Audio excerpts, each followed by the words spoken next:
দ্বিতীয়াং ব্রহ্মচারিণী নবদুর্গার দ্বিতীয় রূপটি হলো ব্রহ্মচারিণী। জগন্মাতা শৈলপুত্রী রূপে শৈলাধিপতির ঘরে প্রথমাবির্ভূতা হলেন। পরবর্তী বিকাশে তিনি ব্রহ্মচারিণী ব্রহ্মচারয়িতুং শীলমস্যা। এই অর্থে এটি আধ্যাত্মিক দিক। তিনি ভক্তকে ব্রহ্মজ্ঞান দান করে ব্রহ্ম প্রাপ্ত করান। তার নিদর্শন আছে কেন উপনিষদে।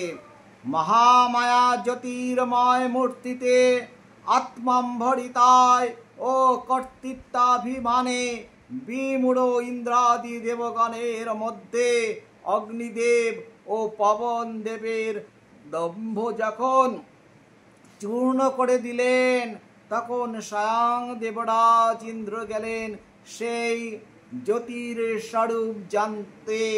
কিন্তু ইন্দ্র পৌঁছানোর সঙ্গে সঙ্গে অন্তর্হিত হলেন পূর্বদৃষ্ট যক্ষ। ইন্দ্র ক্ষান্ত হলেন না, জানতে চাইলেন তত্ত্ব, প্রকাশিত হলেন সম্মুখে। হৈমবতী উমা ইন্দ্রকে দান করলেন ব্রহ্মজ্ঞান, তাই তো তিনি ব্রহ্মচারিণী। আবার অন্যদিকে থেকে যখন ব্রহ্ম শব্দের অর্থ তপস্যা ধরা হয়, তখন তিনি স্বয়ং তপশ্চারিণী। মাতৃমূর্তির এরূপ ক্রমবিকাশের নিদর্শন পাওয়া যায় পুরাণে। দেবী শিবানী সতী হিমালয়ের তপস্যায় ফলদান করলেন শৈলপুত্রী রূপে আবির্ভূত হয়ে। তারপরই দেবতার উদ্দেশ্য সাধনের জন্য শিবকে লাভ করতে হবে। তপমূর্তি দেবাদিদেব মহাদেবকে তপস্যা ছাড়া লাভ করা যায় না।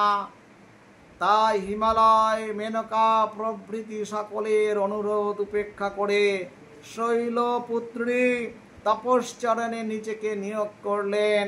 যে তপস্যার কোনো তুলনা হয় না তিনি অর্পণ করেছেন, অপর্ণা হয়েছেন পঞ্চতপা। তপমূর্তি শিবের আসন ছেড়ে নড়ে গেল। তিনি বাধ্য হলেন ব্রহ্মচারী বেশে ব্রহ্মচারিণী উমার কাছে ধরা দিতে।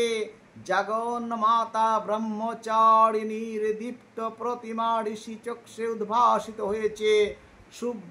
শুভ বস্ত্রাবৃতা দ্বিভুজা এক স্নিগ্ধ মূর্তিমতী তপস্যারূপে।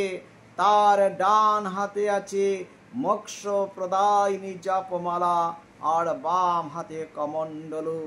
এই বিগ্রহ দ্বারা কেবল অনুমতি নয়, প্রমাণিত হয়েছে দেবীর এই ব্রহ্মচারিণী মূর্তির আরাধনায় ভক্তদের কেবল অনন্ত সিদ্ধি লাভ নয়, তার উপাসনা দ্বারা সাধকের ত্যাগ, বৈরাগ্য, সদাচার, সংযম অপচিত হয় সকল অশুভ।